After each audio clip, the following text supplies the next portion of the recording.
राधे राधे दोस्तों, मैं गौरव शर्मा फिर से आपके साथ। दोस्तों, आज मैं आप लोगों के लिए बहुत ही सुंदर कहानी लेकर आया हूँ। ये एक ऐसी कहानी है जिसमें आपको पता चलेगा कि जिस देश में रोटी चोरी होती है वो देश कैसा होता होगा। तो शुरू करते हैं। अमेरिका में एक 15 साल का लड़का जो कि स्टोर में चोरी करते हुए पकड़ लिया गया। गार्ड की गिरफ्त से छूटने के लिए उससे एक शेल्फ भी टूट गया। जज ने जुर्म सुना और उससे पूछा, क्या तुमने सच में एक पनीर का पैकेट और एक ब्रेड का पैकेट चुराया था? लड़के ने नीचे सर करके जवाब दिया, जी हाँ। जज ने पूछा, तुमने पैकेट क्यों चुराया था? लड़के ने कहा, मुझे ज़रूरत थी। जज ने कहा, तुम खरीद लेते। तो लड़के ने कहा कि मेरे पास पैसे नहीं थे। जज ने कहा कि तुम पैसे अपने घर वालों से ले लेते। तो लड़का बड़ी सहमी सी आवाज़ में बोलता है, सर, मेरे घर में सिर्फ मेरी एक बूढ़ी माँ है जो कि बीमार है और बेरोजगार भी। जो चोरी मैंने की थी पनीर की, वो मैंने अपनी माँ के लिए ही की थी क्योंकि वो बहुत भूखी थी। जज उससे पूछता है, क्या तुम कोई काम धंधा नहीं करते? तो वो कहता है, सर, मैं एक कार की कंपनी में काम करता था। माँ की देखभाल के लिए मैंने एक दिन की छुट्टी ली तो मुझे नौकरी से निकाल दिया गया। जज ने कहा कि तुम्हारे इतने जानने वाले भी तो होंगे, तुम उनसे किसी से मदद भी मांग सकते थे। तो लड़का कहता है, सर, मैं सुबह निकला था घर से अपने सभी जानने वालों के पास, अपने रिश्तेदारों के पास, लेकिन किसी ने मेरी किसी भी प्रकार से मदद नहीं की। आखिर में जाके मैंने यह कदम उठाया। अब जरह खत्म होती है और जज फैसला सुनाना शुरू करता है। चोरी और ब्रेड की चोरी, ये तो बहुत शर्मनाक अपराध है और इस अपराध के हम सभी जिम्मेदार हैं।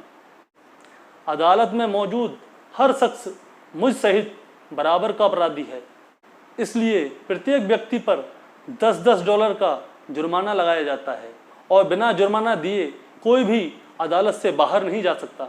यह कहकर जज ने अपनी जेब से 10 डॉलर निकाल के रख दिए और अपने पेन से कुछ लिखने लगे। इसके अलावा स्टोर पर 1000 डॉलर का जुर्माना कर दिया क्योंकि उसने उस भूखे बच्चे पर दया न दिखाकर पुलिस के हवाले कर दिया था।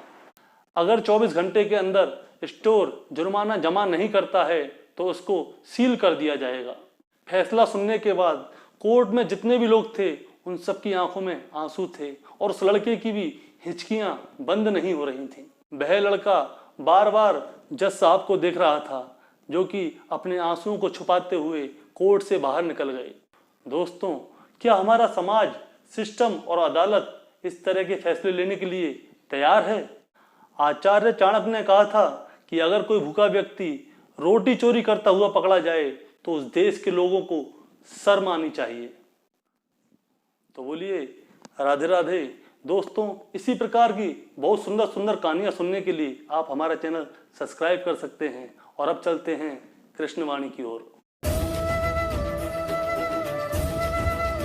राधे राधे दोस्तों, मैं गौरव शर्मा फिर से आपके साथ। आज हम लोग श्रीमद् भागवत गीता के अध्याय नंबर 1 के श्लोक नंबर 33 को शुद्ध हिंदी में समझेंगे। तो शुरू करते हैं। अर्जुन कहते हैं, हमें जिनके लिए राज्य, भोग्य और सुखादि अभिष्ट हैं, वे ही ये सब धन और जीवन की आशा को त्याग कर युद्ध में खड़े हैं। सोचिए, जीवन का हर एक युद्ध, हर काम हम अपनों के लिए करते हैं। हमारा सारा काम, हमारे सारे फायदे, हमारी सारी भाग दौड़, हमारी सारी सुख सुविधाएं अपनों के लिए ही तो होती हैं और यहाँ पे हमें अपनों को ही मारना पड़ रहा है। सोचिए, इससे बड़ी दुविधा और क्या होगी। अब वही अपने आप को मारने के लिए खड़े हैं और आपको भी उन्हें मारना पड़ेगा। आखिर ऐसी दुनिया किस काम की? अर्जुन के मन में भी यही उलझन है। तो बोलिए राधे राधे। दोस्तों, अगर आप लोगों को हमारी कहानी और श्रीमद् भागवत गीता अच्छी लगे तो हमारे चैनल को सब्सक्राइब करना बिल्कुल ना भूलें और आगे भी हमारी वीडियो को शेयर करते रहें। तो बोलिए राधे राधे।